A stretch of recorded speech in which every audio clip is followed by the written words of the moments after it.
சங்கீதம் 57.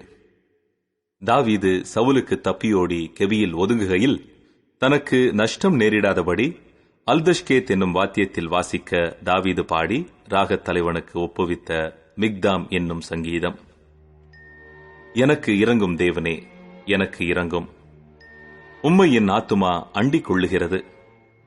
விக்கினங்கள் கடந்து போகும் மட்டும் உமது செட்டைகளின் நிழலிலே வந்து அடைவேன்.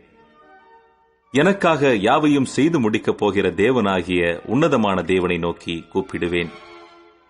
என்னை விழுங்க பார்க்கிறவன் என்னை நிந்திக்கையில் அவர் பரலோகத்திலிருந்து ஒத்தாசை அனுப்பி என்னை ரட்சிப்பார். தேவன் தமது கிருபையையும் தமது சத்தியத்தையும் அனுப்புவார். என் ஆத்துமா சிங்கங்களின் நடுவில் இருக்கிறது.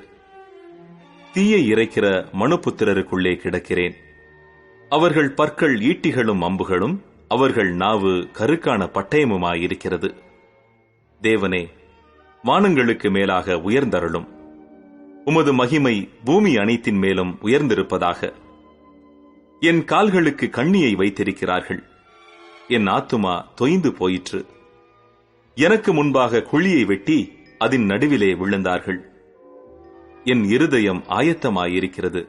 தேவனே, என் இருதயம் ஆயத்தமாயிருக்கிறது. நான் பாடி கீர்த்தனம் பண்ணுவேன். என் மகிமையே விழி. வீணையே, சுரமண்டலமே, விழியுங்கள். அதிகாலையில் விழித்துக் கொள்வேன். ஆண்டவரே, ஜனங்களுக்குள்ளே உம்மை துதிப்பேன். ஜாதிகளுக்குள்ளே உம்மை கீர்த்தனம் பண்ணுவேன். உமது கிருபை வானப்பரியந்தமும் உமது சத்தியம் மேக மண்டலங்கள் பரியந்தமும் எட்டுகிறது. தேவனே, வானங்களுக்கு மேலாக உயர்ந்தருளும். உமது மகிமை பூமி அனைத்தின் மேலும் உயர்ந்திருப்பதாக.